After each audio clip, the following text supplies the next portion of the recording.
में कुछ यूँ जाता है कि जो जिंदगी की कहानी का अहम किरदार निभा रही है, जो जिंदगी की कहानी का अहम किरदार निभा रही है, मोहब्बत और अपनेपन से चेहरों पर मुस्कान ला रही है। जो जिंदगी की कहानी का अहम किरदार निभा रही है, मोहब्बत और अपनेपन से चेहरों पर मुस्कान ला रही है। यूं ही दीवाने नहीं हैं आपको सुनने वाले, यूं ही दीवाने नहीं हैं आपको सुनने वाले, हर हर्फ हर्फ में जो संवेदना पिरोए जा रही है, हर्फ हर्फ में जो संवेदना पिरोए जा रही है। Please call up our guest performer Parul Sharan. Please please please continue continue. Oh my God, it was unexpected. Something written about me. Seriously? Okay.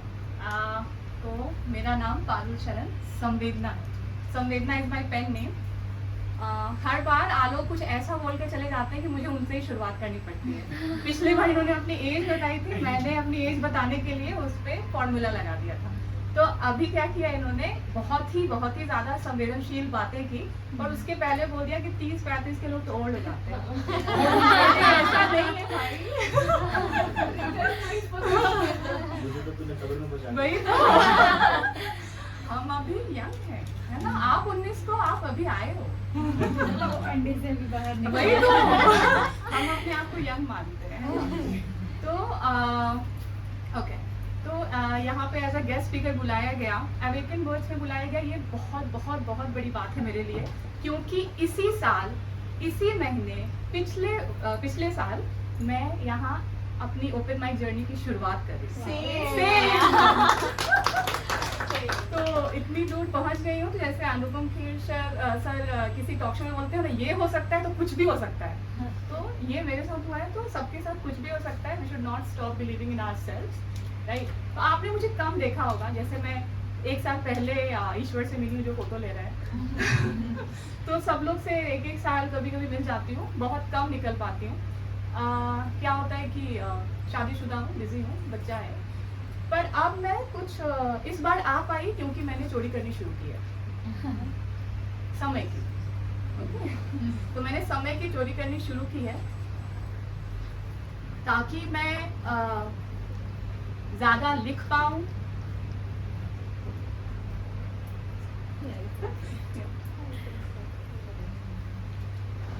Comfortable.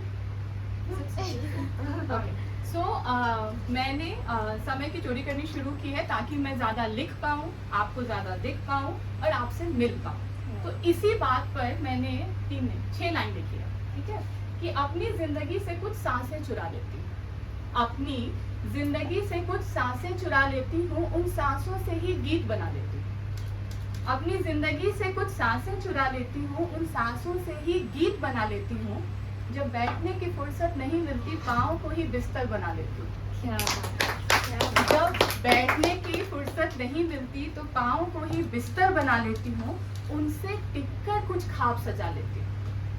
पाँव को ही बिस्तर बना लेती हूँ, उनसे टिककर कुछ ख्वाब सजा लेती हूँ, और जो बातें आपसे पूरी नहीं हो पाती उन्हीं बातों की कविताएं बना लेती हूँ। Okay. तो यहाँ पे एज अ गेस्ट स्पीकर आना तो मेरे लिए तो एग्जाम ही था। 7 दिन से लिख रही हूँ जो लिख रही हूँ। तो क्या बोलूँ क्या ना बोलूँ कि लोग सोए कम सुने ज्यादा, उबासी कम ले शबासी ज्यादा दे। तो मेरा एग्जाम ही था, मैं लिखे जा रही थी। तो मैंने देखा है कि बहुत कमियों पर बात चलती है ना? ये विमेंस डे पे हम ज्यादातर कमियों पे चर्चा करते हैं और काफी चर्चाएं हो चुकी हैं। मेरे पास कुछ नया टॉपिक नहीं था, तो मैंने सोचा कुछ पॉजिटिव नोट पे शुरू करते हैं, कुछ प्रिविलेज की बात करते हैं जो हमें मिला है, ठीक है? तो and I am not going to talk about political privileges और ladies seat, because I don't believe in ladies seat. मुझे लगता है कि किसी यात्रा में एक सीट पर हक उसका है जो ज्यादा थका है, ना कि उसका जो लड़की है या लड़का है, राइट? तो मैं एक ऐसे प्रिविलेज की बात करूंगी जो नेचर ने हमें दिया है। Okay, if everything goes in a very traditional manner, तो हमें एक साल का वेकेशन मिलता है। We get a 1 year of vacation with an amazing person, okay?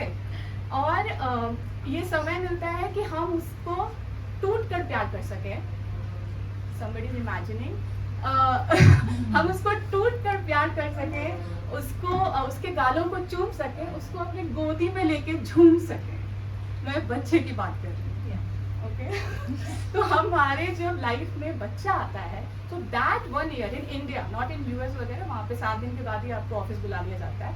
In India at least हम उस 1 साल को अगर हम अपने बॉडीली चेंजेस को एक्सेप्ट कर लें, तो इस 1 साल को आप heavenly, it's an heavenly bliss, it's heavenly bliss कि आपको वो मिला है जो किसी मेल को नहीं मिल सकता।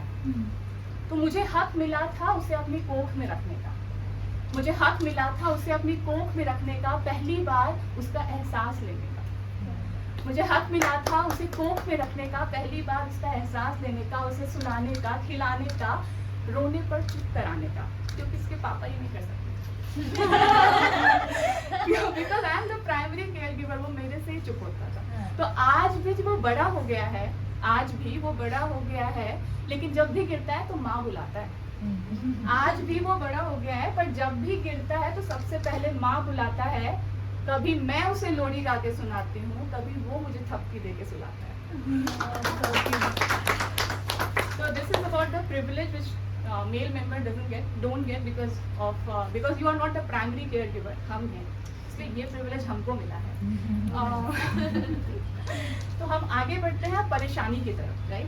परेशानी में कैसा है कि बड़ी बड़ी परेशानियों पे बहुत चर्चा होती है। मेरी कविताओं में अभी इतनी ताकत नहीं है कि मैं बड़ी परेशानी पे बात कर पाऊँ। मुझे लगता है मैं अभी चेंज ना कर पाऊँ शायद उसमें, तो मैं उस पर बात करती हूँ जिस क्लास से हम सब बिलोंग करते हैं, और शायद वो चीज़ें भूल जाते हैं, वो नहीं दिखता है हमको, तो उस पर बात करते हैं। आप लोग को अभी आवाज़ ठीक से आ रही है ना मेरी? हाँ, ठीक है। तो क्या होता है, कभी कभी हमारी आवाज़ पहुँचती नहीं है, यही परेशानी है। तो परेशानी ये है कि हमारी आवाज़ तो है, डेसिबल भी अच्छा है, राइट, लेकिन बहुत लोगों तक हमारी आवाज़ पहुंचती ही नहीं। अब ये समझाने के लिए मैं आपको ले चलती हूँ बैंगलोर के एक रिनाउंड हॉस्पिटल। बैंगलोर का रिनाउंड हॉस्पिटल सीन है, वहाँ पे खड़ी है एक renowned gynaecologist female, okay, and I am on the bed having labour pain, it's my second day of labour pain, and I am telling to the doctor कि I think it is getting unbearable, you should go for caesarean. Cesarean is a way of operating and taking out the baby. उसने मुझे सुना ही नहीं, हाँ, उसने मुझे सुना ही नहीं। और तो और मतलब मैंने इंग्लिश में बोला था, ग्रामर भी सही था, यानी कि मैं होशो हवास में थी, राइट। तो and then she didn't listen to me. Rather what she did, she told to her nurse कि let's talk to her in-laws and husband कि इसके साथ क्या करना है। So this was the language. Okay, now you can imagine कि body मेरी, pen मेरा, बेबी मेरा, और मेरे साथ क्या करना है। This is the language an MBBS MD gynecology is talking, right? तो दिस इज रिडिकुलस, है ना, दिस इज एब्सोल्युटली रिडिकुलस। तो ये जो समाज बना है ना, जिसमें कि बड़े बड़े लोग भी भूल जाते हैं कि हमारी आवाज़ है, ये एक दिन में नहीं बनती है, बहुत मेहनत की है समाज ने। They have contributed a lot. तो इसको समझने के लिए हम इंस्टाग्राम पे चलते हैं। आप सबके पास इंस्टाग्राम है, एवरीवन फॉलोज इंस्टाग्राम, राइट, सब है ना उस पर। इंस्टाग्राम पे हैशटैग्स देखे होंगे आपने, है ना। हैशटैग्स में क्या होता है कि कभी कभी ना कुछ गलत हैशटैग्स भी ट्रेंड कर जाते हैं। गलत hashtags in terms of ideology नहीं, इन टर्म्स ऑफ स्पेलिंग्स, ठीक है। एक वर्ड है एक्सट्रीम, जिसकी स्पेलिंग है EXTREME, okay. Now you go to your Instagram and see कि EXTREAM उसके 64,080 पोस्ट है जब तक मैं कैप पे थी, ओके। तो 64,080 पोस्ट एक गलत स्पेलिंग के हैं, क्योंकि बहुत लोगों ने उसी को सही मान लिया। तो जब एक गलत चीज बहुत ज्यादा दिन तक चले या बहुत ज्यादा लोग उसको फॉलो करें, तो समाज वैसा ही बन जाता है। So this is about that. अब क्या करते हैं ये लोग नहीं, हम सब मिलके, कि ये समाज में छोटे छोटे नियम बना रखे हैं हमारे सेल्फ एस्टीम की धज्जियां उड़ाने के लिए, है ना। तो ये छोटे नियम आपको दिखेंगे भी नहीं, even you will not be able to recognise कि आपका सेल्फ रेस्पेक्ट का खत्म। और कुछ जैसे कि मेरे साथ हॉस्पिटल में हुआ, ओके। तो इस पे मैंने ये समझाने के लिए कि क्या ये लोग छोटे छोटे नियम बनाते हैं जो पता भी नहीं चलता है और वो ऐसा हो जाता है। I will take you to a small town, हाँ, एक स्मॉल टाउन ले चलती हूँ। वहाँ पे एक लड़की की शादी हुई है, ओके। उस लड़की की शादी हुई है और वो वही अपने पर्सपेक्टिव से आपको बताएगी कि उसके साथ क्या हो रहा है, ओके। सो सब लोग, it's the first time I am going to speak in English poetry. सब मतलब anybody likes English poetry? I think you would be loving it, right? So the title of the poetry is The Blouse. Okay. The Blouse.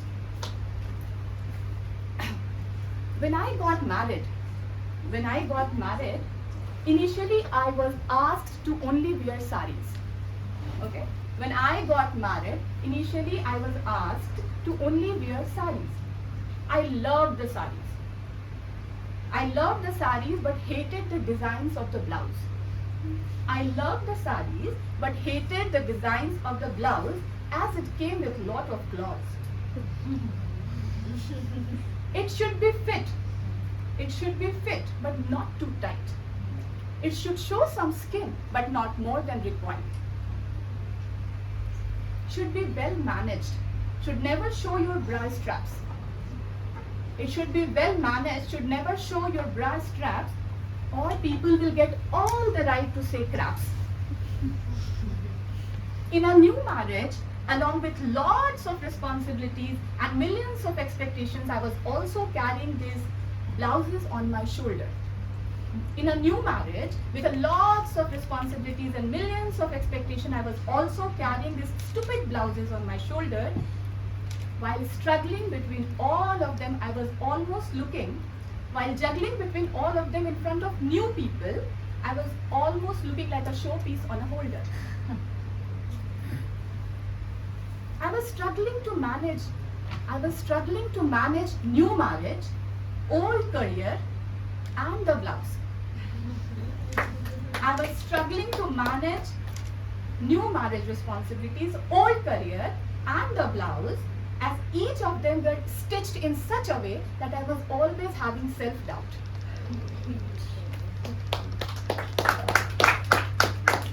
You can imagine that managing all of them was an uphill task. You can imagine that managing all of them was an uphill task, and in a new marriage you don't get a scope to stop and ask. Right? Mostly I was doubting myself and adjusting the blouse. I was always on a play button. And there was no pause. In this transition phase, I hardly thought of my career, my health, my growth, or my dearest person in my life, my spouse. In this transition period, I hardly thought of my career, my growth, my health, and the most important person in my life, my spouse.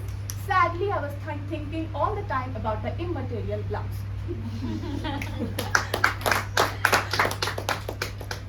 But now, emancipation. But now I don't allow anyone to help me with the designs of my blouse. Rather,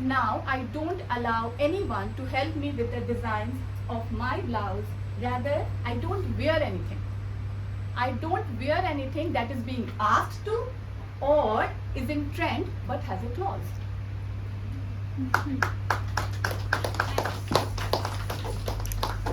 तो ये बात तो हो गई कि समाज क्या करता है, छोटे तरीके से हमारे सेल्फ एस्टीम को चोट लगाता है, राइट?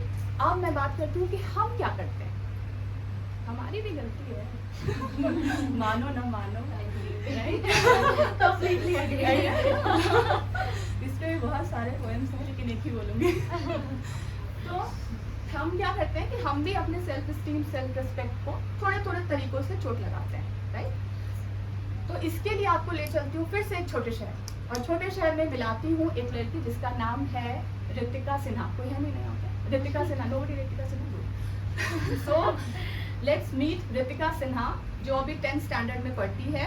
बहुत अच्छी है, बहुत इंटेलिजेंट है, और फर्स्ट करती है, कभी सेकंड करती है, कॉम्पिटिशन्स में पार्टिसिपेट करती है, बहुत सारे प्राइजेस उसके नाम के हैं, मतलब वो अपना नाम रोशन कर रही है, राइट?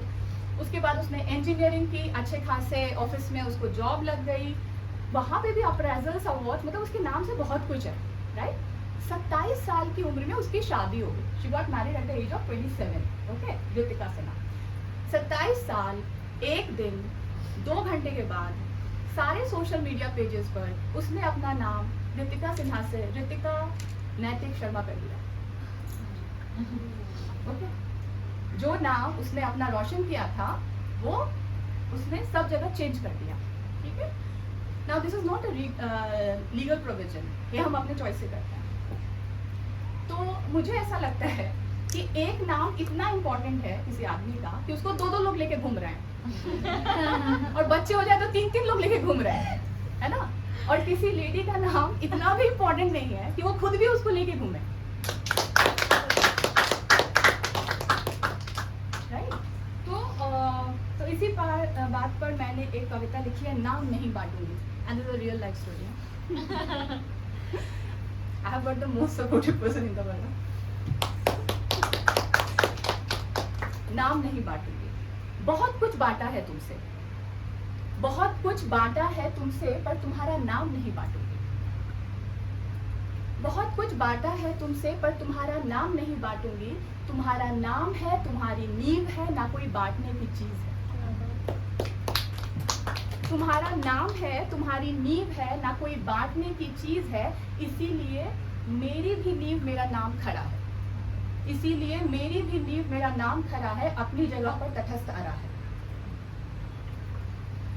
जो मैं तुम्हारे नाम का एक टुकड़ा बांटूं, जो मैं तुम्हारे नाम का एक टुकड़ा बांटूं, तो उसको कहते हैं स्त्री का पुरुष के लिए सत्कार। जो मैं तुम्हारे नाम का एक टुकड़ा बांटूं, तो उसको कहते हैं स्त्री का पुरुष के लिए सत्कार। पर कैसे कर लूं मैं ये स्वीकार? पर कैसे कर लूं मैं ये स्वीकार? कैसे बदल दूं अपने नाम का आकार? कैसे कृतज्ञ हो जाऊं उससे जो है मेरे जीवन का आधार?